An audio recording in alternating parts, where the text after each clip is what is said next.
नमस्कार साथियों, आप सभी का टॉक में स्वागत है। मैं हूं शशिकांत कुमार। 2024 का लोकसभा चुनाव पास खड़ी है, उल्टी गिनती शुरू हो चुका है। नीतीश कुमार अभी मैदान को तैयार कर रहे हैं, पिच को तैयार कर रहे हैं अपने मुताबिक।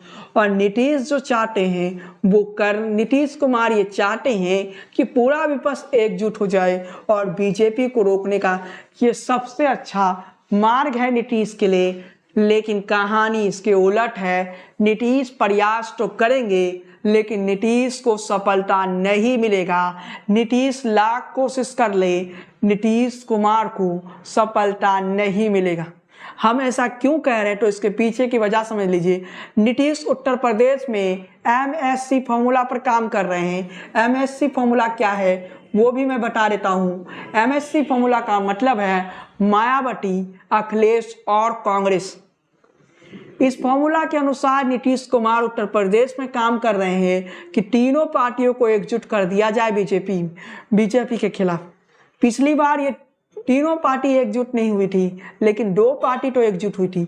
वो दो पार्टी कौन थे? तो MA एकजुट हो गए थे, यानी माया और अखिलेश यादव एकजुट हो गए थे। वोट शेयर कितनी मिली? 39% के लगभग। अगर आज की परिस्थितियों में देखें, उस वक्त कांग्रेस की वोट शेयर को देखें तो कांग्रेस को लगभग 6% मिली। टोटल मिला दे तो 45 से 46% रहा। इंटॉक हमेशा से ही राजनीति का सबसे विश्वसनीय चैनल रहा है, इसलिए आज के इस वीडियो विश्लेषण को आप पूरा देखिए। अब हम आगे बढ़ते हैं। तो वोट शेयर पर हम बात कर रहे थे। तो अगर मान ले तीनों पार्टी एकजुट हो जाती है तब भी तो योगी के पास 51% वोट शेयर है।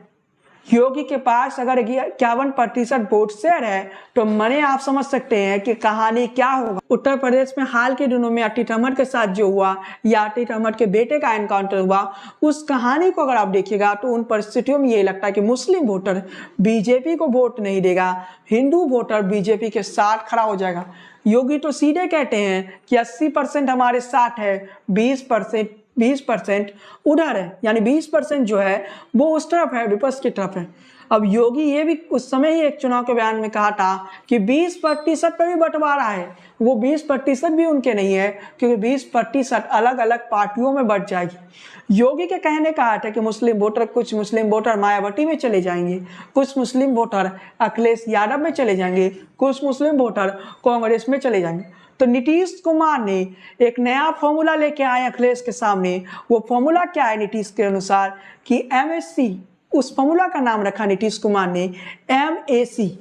माया, अखिलेश और कांग्रेस एकजुट हो जाएगी तो ना मुस्लिम वोटर बटेगा, ना ही इन तीनों पार्टियों के जो कोर वोटर है वो बटेगा। तीनों पार्टियों के वोटर एकजुट होकर महागठबंधन को वोट करेगा या यूपीए को वोट करेगा। इस फॉर्मूले में भी नीतीश का इस फॉर्मूला में भी समस्या है। कांग्रेस क्या 5-4 सीटों से सर्टिफाइड होगी? तो जवाब है कांग्रेस पार्टी नहीं होगी। कांग्रेस पार्टी, अगर नीतीश विपक्षी एकता की बात करते हैं तो ये कैसा विपक्षी एकता होगा जो कांग्रेस पार्टी तो तैयार ही नहीं होगा विपक्षी एकता के इस नीतीश के इस फॉर्मूले में। दूसरी तरफ हम जब देखते हैं ममता बनर्जी के साथ नीतीश कुमार मुलाकात करते हैं। ममता बनर्जी के साथ मुलाकात के बाद ये तस्वीरें सामने आई और इस तस्वीर में एक तेजस्वी ने एक ट्वीट भी किया था, वो भी दिखा देते इसके पर। देश हित से जनहित में सब एक मत। तेजस्वी ने ट्विटर पर तो लिख दिया, असली में क्या देश हित और जनहित में सब एक हो जाएंगे। चलिए साथियों, हम ममता बनर्जी की तस्वीर पर बात कर रहे थे। ममता बनर्जी बीच में बैठी हुई है, इसके अलावा नीतीश कुमार और तेजस्वी बगल में हैं और नीतीश और तेजस्वी ममता बनर्जी से मिले और यही प्रयास था ममता बनर्जी के साथ मुलाकात करके किसी तरह विपक्ष को एकजुट किया जाए। लेकिन ममता बनर्जी तो बंगाल में खुलकर कहती है कि बंगाल में कांग्रेस चुनाव इसलिए लड़ती है क्योंकि कांग्रेस को बीजेपी को जिताना होता है। मतलब ममता बनर्जी बंगाल में तो कांग्रेस को घुसने ही नहीं देगी। ममता बनर्जी साफ तौर पर कहती है कांग्रेस बंगाल में चुनाव इसलिए लड़ती है क्योंकि वो बीजेपी को जिताना चाहती है, यानी कांग्रेस को ममता बनर्जी देखना ही नहीं चाहती है। दूसरी तरफ देखिए अखिलेश यादव तो ये भी साफ कह चुके हैं कि कांग्रेस के साथ गठबंधन नहीं होगा। असल में 2017 में ये कांग्रेस के साथ गठबंधन करके देख चुके हैं और इन्हें नुकसान ही हुआ। जिसके बाद 2022 के चुनाव में अखिलेश यादव ने छोटी पार्टियों को अपने साथ जोड़ा था, जिसमें लगभग प्रयोग सफल रहा। भले योगी आदित्यनाथ की सरकार बन गई, लेकिन योगी आदित्यनाथ का जो लीड था वो 350 तक नहीं पहुंचा, बल्कि सीटों की संख्या 265 तक सीमित रहा। और आपको इन टॉक में मैंने बताया था कि इस बार योगी आदित्यनाथ सरकार तो बनाएंगे, 300 सीटों तक नहीं पहुंच पाएंगे। सबसे सटीक विश्लेषण उत्तर प्रदेश पर हमारा ही था। साथियों, इसके आगे हम आपको बता देते हैं जो परिस्थिति दिख रही है कि नीतीश, अखिलेश और तेजस्वी 60-60 आ चुके हैं। अगर ये तीनों 60-60 आ चुके हैं तो परिस्थिति में क्या हो सकता है? क्या विपक्ष वाकई एकजुट होना चाहता है?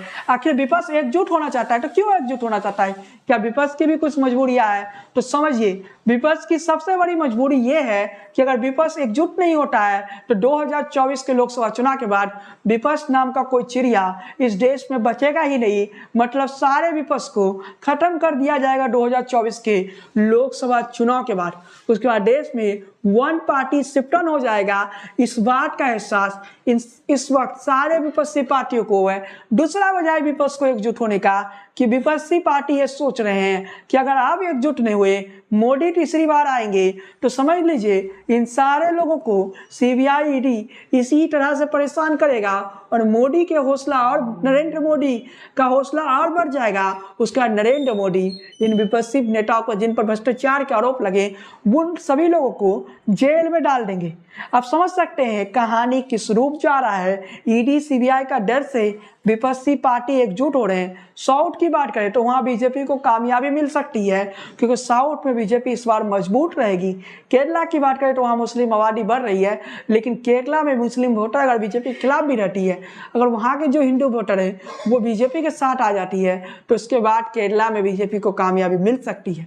इसके अलावा दक्षिण में इस बार लोकसभा चुनाव में बीजेपी की सीटें बढ़ेगी, ये तय है। और लोकसभा चुनाव में आपको देखने को मिलेगा कि जो उत्तर भारत से नुकसान हुआ है वो दक्षिण में जाकर बीजेपी पूरा कर लेता है। बीजेपी के जो सीटों की संख्या रहेगी इस बार 400 के आसपास। यानी नीतीश कुमार विपक्ष को एकजुट करके जो प्रयास में लगे हुए हैं कि बीजेपी को हराया जाए, बीजेपी को सत्ता से हटा दिया जाए, उसमें नीतीश सफल नहीं होंगे। नीतीश कुमार आज के दौर के जयप्रकाश नारायण बनना चाहते हैं। यानी नीतीश कुमार आज के राजनीति के जेपी बनना चाहते हैं। जिस प्रकार जेपी ने पूरे विपक्ष को एकजुट कर लिया था इंदिरा गांधी के तानाशाही के खिलाफ, अब नीतीश कुमार चाहते हैं, नीतीश कुमार भी वही करने के प्रयास में लगे हुए हैं कि पूरा विपक्ष को एकजुट कर लिया जाए। आपको बताते हैं जेपी और नीतीश कुमार का तुलना करना जायज नहीं है। जेपी ने सत्ता नहीं लिया, जेपी प्रधानमंत्री नहीं बने, ना जेपी कोई मंत्रिमंडल में शामिल हुए थे, लेकिन नीतीश कुमार तो सत्ता लिए थे और नीतीश कुमार सत्ता के लिए किसी भी हद में चले जाते हैं। जेपी की बात करें तो उनका कोई निजी दुश्मनी इंदिरा गांधी से नहीं था। जेपी तो इंदिरा गांधी के भ्रष्टाचार के खिलाफ हमला कर रहे थे, लेकिन नीतीश कुमार का सत्ता पाने के लिए कोई उनका विचारधारा नहीं है। वो कभी एनडीए में होते हैं, कभी महागठबंधन बना लेते हैं। नीतीश कब कहाँ होंगे ये नीतीश कुमार को ही पता है, दूसरा कोई उनके बारे में अनुमान नहीं लगा सकते। जब हम विपक्षी एकता की बात करते हैं तो ये एकता किस प्रकार का एकता होगा? क्या विपक्ष आज के दौर में एकजुट हो सकता है? तो इसका जवाब है विपक्ष एकजुट नहीं हो पाएगा। एनसीपी की बात करें महाराष्ट्र में तो एनसीपी एनडीए में शामिल कभी भी हो सकती है, क्योंकि शरद पवार आजकल नरेंद्र मोदी के तारीफ भी करते हैं। इसके अलावा अडानी के खिलाफ जांच को भी शरद पवार ने गलत बताया। मतलब समझ सकते हैं कि एनसीपी की एंट्री आगे चलकर एनडीए में हो जाएगा। इसके अलावा हम आपके लिए अगले वीडियो में आगे जब हम आपके लिए वीडियो लेके आएंगे तब हम आपको 3 राज्यों का तुलना करके बताएंगे इन 3 राज्यों की परिस्थिति क्या है। वो 3 राज्य है बिहार, उत्तर प्रदेश और महाराष्ट्र। तो वो हम आपको अगले वीडियो में बताएंगे। इस वीडियो में बस इतना ही। ये वीडियो आपको कैसा लगा ये आप कमेंट बॉक्स में बता सकते हैं। 2024 में किसकी सरकार आएगी ये भी बता सकते हैं कमेंट बॉक्स में। वीडियो पसंद आए तो लाइक कीजिए, शेयर कीजिए, चैनल पर पहली बार आए तो सब्सक्राइब कीजिए, बेल आइकन को क्लिक करना बिल्कुल ना भूले। और फेसबुक पेज पर अगर ये वीडियो देख रहे हैं तो पेज को फॉलो कीजिए, लाइक कीजिए, बने रहिए राजनीति के सबसे विश्वसनीय चैनल के साथ। जय हिंद, वंदे मातरम।